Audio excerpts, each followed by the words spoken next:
हज़ारों फौजी मारे गए, सैकड़ों जंगी जहाज़, फ़िज़ाई दिफाई निज़ाम और रडार्स तबाह हो गए। यूक्रेन और रशिया की जंग खौफनाक मरहले में दाखिल हो चुकी है। एक दूसरे पर ताबड़तोड़ हमले किए जा रहे हैं। ऐसे में यूक्रेन ने अपने कई मारे जाने फौजियों की लाशें भी वापस लेने से इनकार कर दिया है। ताज़ा तरीन सूरत हाल क्या है, इस बारे में अज़हर अली खान से बात करते हैं।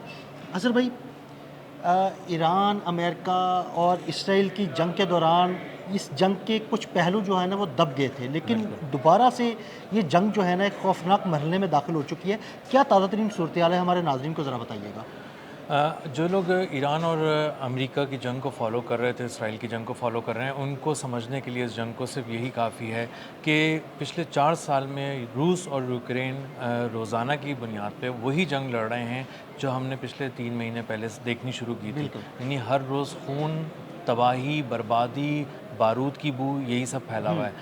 अब मामला ये है कि यूक्रेन जो है वो यूरोप की मदद से और अमेरिका की मदद से रूस पे बहुत ही गहरे हमले कर रहा है। गहरे मैं इसलिए कह रहा हूँ आदिल भाई कि वो ड्रोन्स जाते हैं 100, 200, 300, 400 किलोमीटर दूर तक चले जाते हैं, जो अच्छे ड्रोन्स होते हैं। स्वाम अटैक की सूरत में जाते हैं वो। जी, बिल्कुल।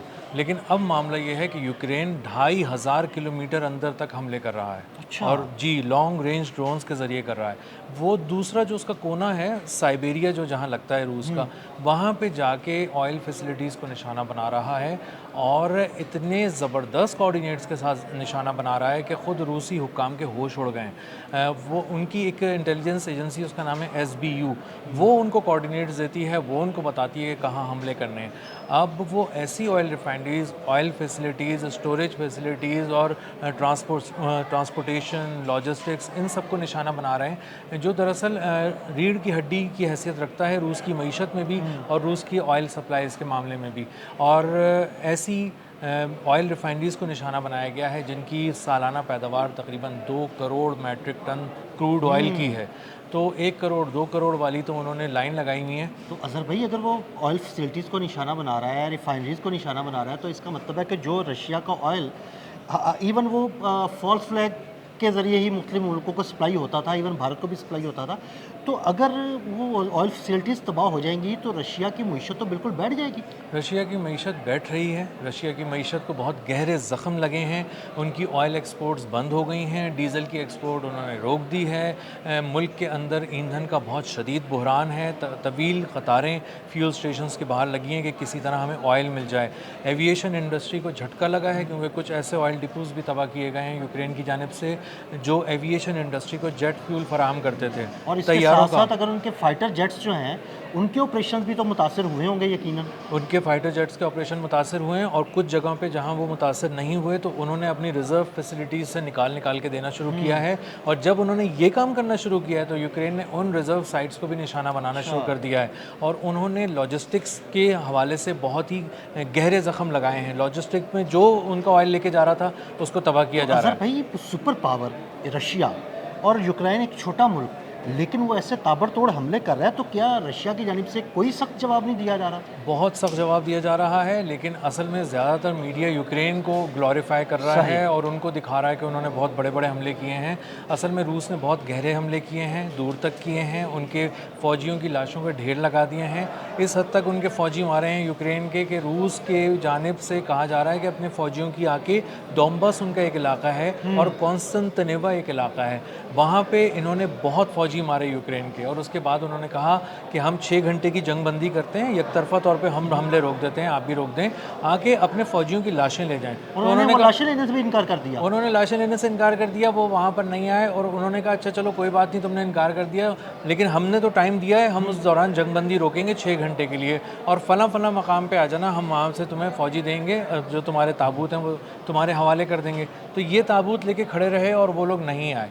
तो उनके एक मिनिस्टर को यहाँ तक कहना पड़ गया कि ज़ेलेंस्की को जो है अपने फ़ौजी ज़िंदा तो चाहिए ही नहीं थे, अब मुर्दा भी नहीं चाहिए और उसको दफनाना भी नहीं है अपने फ़ौजियों को और किसी तरह उनकी आखिरी रसूमात भी नहीं करनी।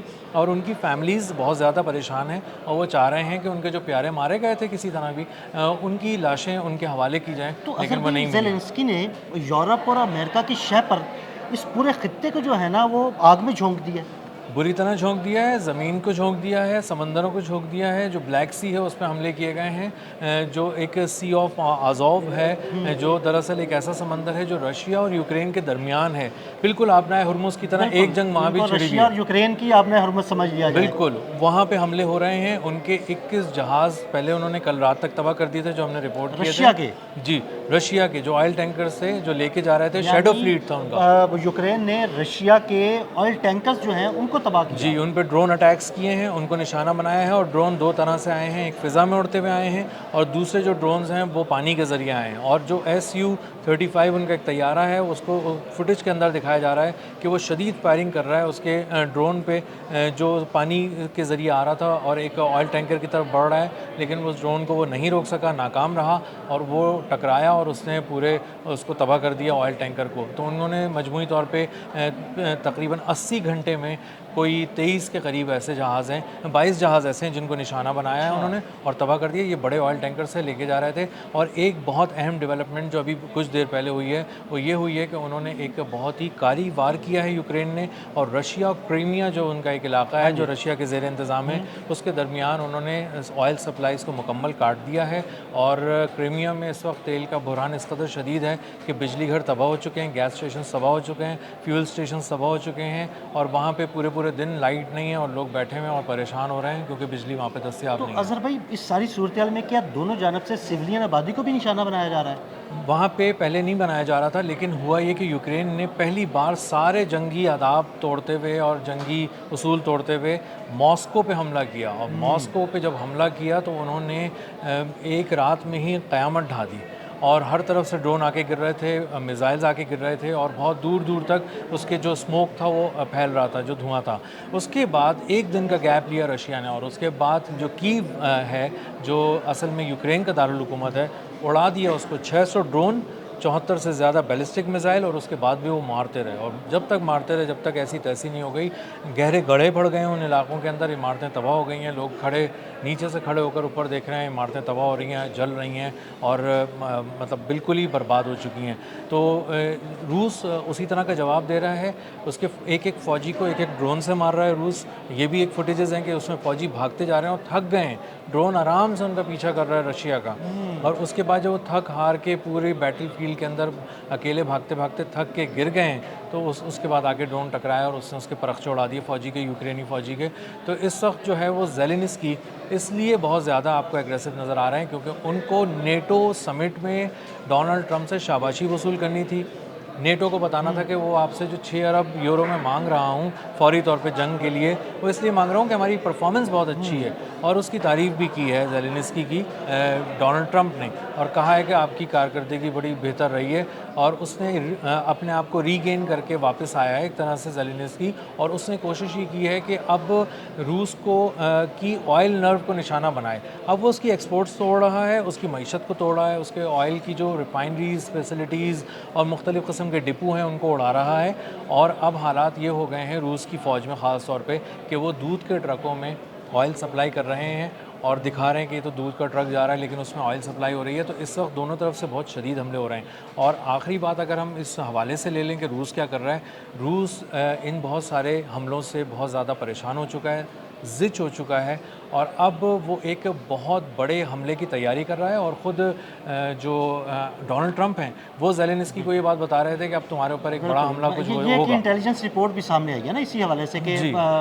ट्रंप ने ज़ेलेनिस्की को बताया कि भाई आज रात या अगले 24 से 48 घंटे पे कोई बहुत बड़ा हमला यूक्रेन पर किया जा सकता है रशिया की जानिब से। जी उन्होंने अपने तस्करे में यही कहा था कि आज रात पे बहुत बड़ा हमला होने वाला है, और उसके हवाले से बहुत गैर मामूली तैयारियां भी रूस की जानिब से देखी जा रही हैं। और बताया जा रहा है कि कुछ अहदाफ तय किए जा रहे हैं और उन अहदाफ पे एक साथ ही, जिसे आप कहते हैं ना आम अल्फाज में, क़यामत ढा दी जाएगी। तो रूस एक क़यामत ढाने की तैयारियाँ कर रहा है, और रूस इसलिए भी ज़्यादा बंधा हुआ है क्योंकि यूरोप की नज़रें रूस पे, और वो ये समझ रहे हैं कि किसी वक्त भी ये शायद कोई अपने आर्सेनल से कोई बड़ी चीज़ निकालेगा और कोई एटमी धमाके की तरह की कोई चीज़ करने की कोशिश करेगा, जो कि वो ज़ाहिर है अपनी रेस्ट्रेंट का मुजाहरा कर रहे हैं। व्लादिमीर पुतिन ये नहीं करना चाहते, लेकिन उस तरह का कोई एक बड़ा अटैक वो प्लान कर रहे हैं।